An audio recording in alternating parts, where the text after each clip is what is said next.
Hi, Dr. Heather here from Wellspring Chiropractic Lifestyle Center. Today we're discussing the warning signs of scoliosis. Scoliosis is a situation where the curves in the spine go sideways instead of forward and back. So in a healthy spine, looking at it from the front, straight is strong. That's what we're looking for. But if there are any lateral curves going off to the side, not only can that harm the structure over time, but it can also cause more nerve interference that can interfere with development as well.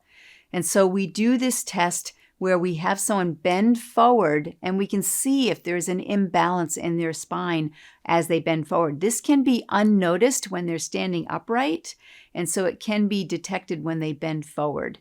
When we see that, we're going to also look more closely with other types of exams, but that's our first screening test that we're going to use to identify whether a scoliosis is starting to form.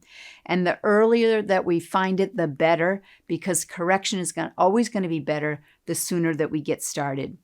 Now, when we find what are the causes of scoliosis, well, there are kinds of jarring of the spine that happen with kids, falling on their butts, sports injuries, concussions may be one of the factors that may lead to subluxations and scoliosis.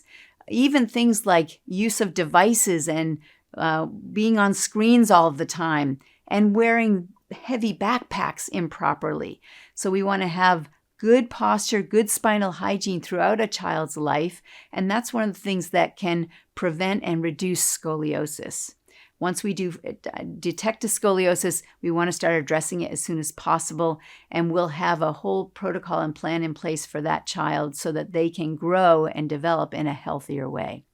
I hope that you found this was useful. There was a study that was done in Scotland that showed that 9% of 10-year-olds actually have degenerative change in their spine. And that's one of the things that can happen with scoliosis, is it can advance degenerative changes.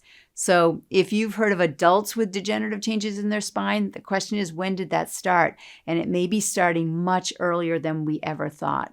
So getting a child's spine checked as early as possible is going to be your best bet at correcting those scoliosis if we do find it and preventing it from occurring in the first place. Please share this information with others, and I look forward to sharing more with you again soon.